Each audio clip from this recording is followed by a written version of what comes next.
Fortsatt geopolitisk oro, amerikanska staten stämmer Fed och så har vi en vecka fylld av bankrapporter som ligger framför oss. Dessutom ska vi prata lite om storbolagens värderingar. Varmt välkomna till Börsfrukost.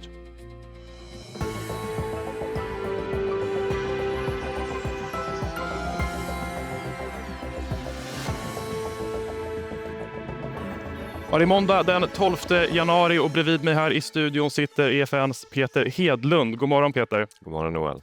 Du, USAs justitiedepartement stämmer den amerikanska centralbanken och hotar med åtal mot Jerome Powell.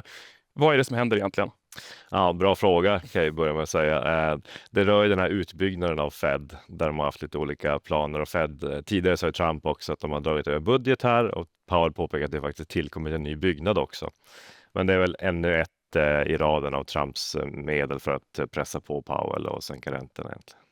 Och det finns ju sedan tidigare en oro kring oberoendet. Hur ska man se på det nu egentligen i ljuset av det här? Ja, men det är lite oroväckande tycker jag. Sen är det ganska tydligt att han kommer utse en ny Fed-chef inom ett par veckor skulle jag tro. Och i maj så går ju Powells mandat ut. Så det kommer bli en ny Fed-chef. Det kommer förmodligen bli en duva på den positionen och det lär nog bli första räntesänkningar. Vi ser också att långräntorna stiger nu medan korträntan går ner lite. Guld och silver stiger också. Så att, det är väl som det ska egentligen. Ja, exakt. Och terminerna i USA pekar neråt ungefär 0,5% just nu, lite drygt. Vi kan väl också nämna att vi lämnar en helg med lite fortsatta oroligheter kring bland annat Iran, även ökade hot mot Grönland. Har vi sett några marknadsreaktioner på grund av det här? Nej, annat än att försvarsaktier har ju rusat veckan som gick, i synnerhet Saab då, men även europeiska, inte lika mycket. Men det är klart att det är ett orosmoment, vi får se vad som händer, men de ska ju ha ett samtal nu senare i veckan, Danmark och USA. Men ja, det är en ganska olustig situation egentligen där USA förmodligen inte kommer använda våld, men man har ändå någonstans det i ryggen när man förhandlar. Så det är otrevligt för Danmark att förhandla liksom, med det latenta hotet också. Onekligen. Hörrni, apropå försvar så kan vi väl nämna att det också pågår en försvarskonferens i Sälen. Kan väl nämna 2 punkter därifrån. Sverige ska till exempel tidigare lägga satsningen på militära satelliter. Omkring 10 satelliter ska köpas för 1,3 miljarder kronor. Det här rapporterar TV4. Jag kan också nämna att den förra socialdemokratiska försvarsministern Peter Hultqvist pratat om att staten bör bli delägare i försvarsbolag. Bland annat Saab. Vad skulle det egentligen innebära?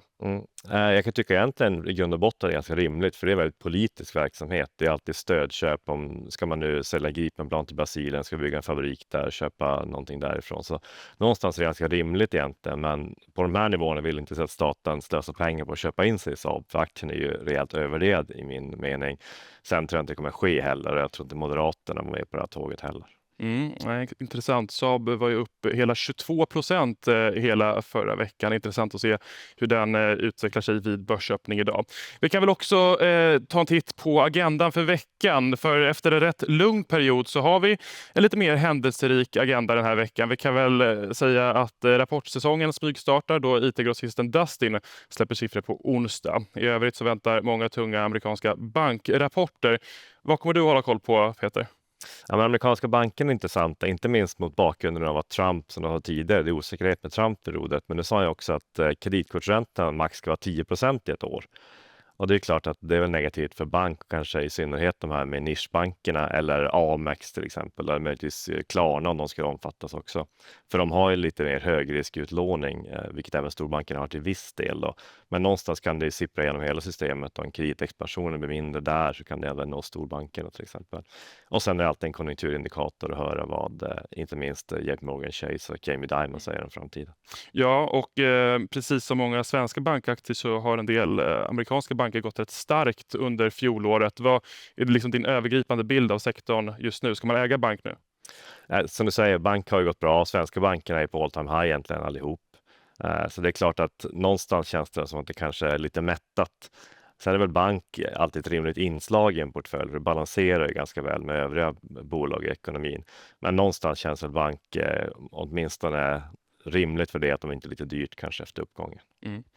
Det är alldeles strax börsöppning. Vi kan väl lämna lite kort att vi i fredags kväll fick besked om att informationstjänstebolaget Karnov ska köpa tillbaka aktier för motsvarande 0,5 miljard kronor. Och lite kort Peter, men det här känns väl lite som ett tecken i tiden med återköpsprogram som en mer växande trend. Ja, men det får man ju säga. Karnov är lite speciellt på det sättet. De sålde ju en mindre verksamhet och fick väldigt bra betalt för den, så de fick loss 1 miljard ungefär. Och har också en ganska stabil verksamhet så man tål en hög skuld. Så att nu ska man köpa tillbaka aktier. Och i Karnov har man något så unikt som ett så att säga, utdelningspolicy där man delar ut pengar först om man inte ser sig ha bättre sätt att göra av de pengarna, som investeringar i verksamheten, förvärv eller förvärv av egna aktier. Då. Så här märker man ju att styrelsen tycker att aktien är undervärderad kort och gott. Och Karnov stiger idag ungefär 1% på en Stockholmsbörs som öppnar precis runt nollan. I övrigt så har det hänt en del saker som vi håller utkik för idag. Till exempel vi kan väl nämna Flat Capital där Rickard El-Tarzi blir ny vd och tillträder i april. Intrum lyfter ungefär 6%. De säljer andel av en skuldportfölj och gör därmed en vinst på 480 miljoner kronor. Och sen så ser vi en rätt kraftig rörelse på nedsidan i Lucara Diamond som tar in minst 70 miljoner Kanadadollar i en riktad emission. Vad tänker du när du ser börsöppningen här Peter? Saab är upp lite noterar jag. Även du pratar om satellitsatsningen på försvar och folk och försvar i Sälen. Ovzon, satellitbolaget, där är upp 8%. Inte stiger från 6%. Det känns som en rimlig försäljning. Man har en ganska ansträngd balansräkning. Här gjorde man ändå en rimlig reavinst som du var inne på. Så det känns positivt för den aktien. Har vi annars Flat Capital är 1%, det är väl också kanske lite av en mindre händelse där. Det är ju mångt och mycket Klarnas utveckling som styr Flats framtid. Okej, intressant. Vi kan väl också nämna New Wave som är upp på ungefär 7%. Handelsbanken höjer nämligen rekommendationen till köp från behåll. Det är väl de större rörelserna vi noterar av de bolag vi tittar på. Om vi tar och kikar till pianot som vi kallar det, så är det Boliden och Atlas Copco som ligger i topp på den här stillsamma morgonbörsen.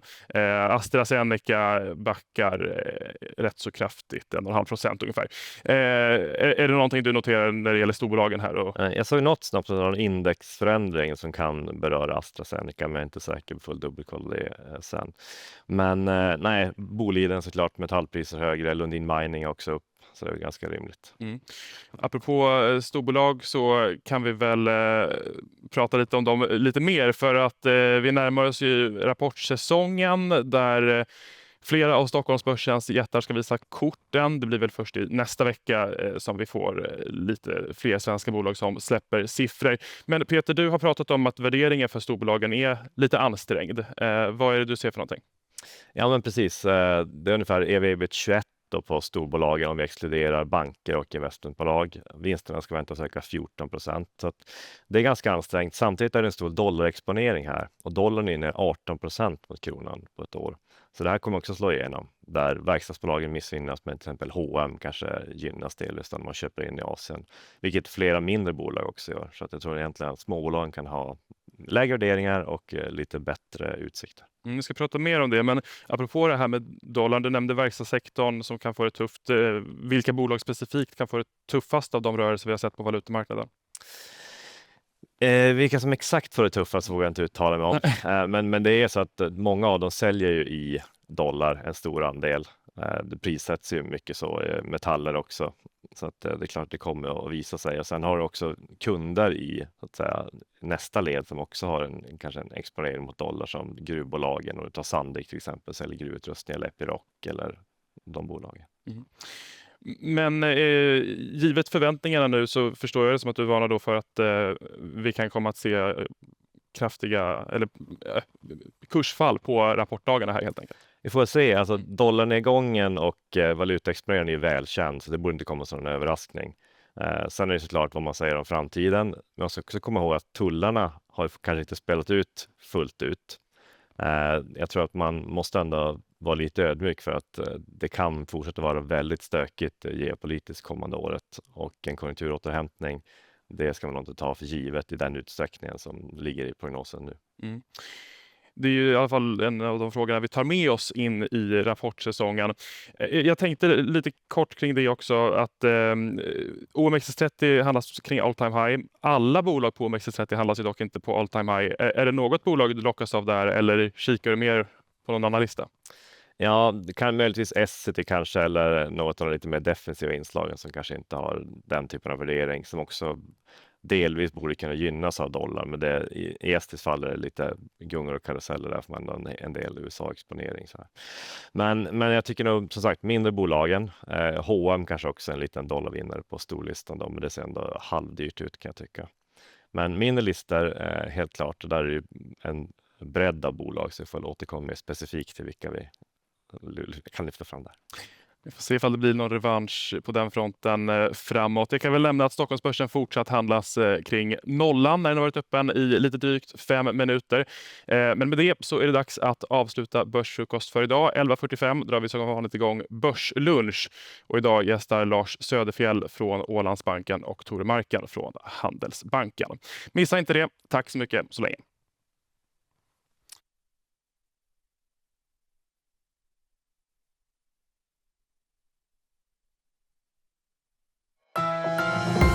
Det här var en produktion från EFN. Ansvarig utgivare Anders Hägerstrand.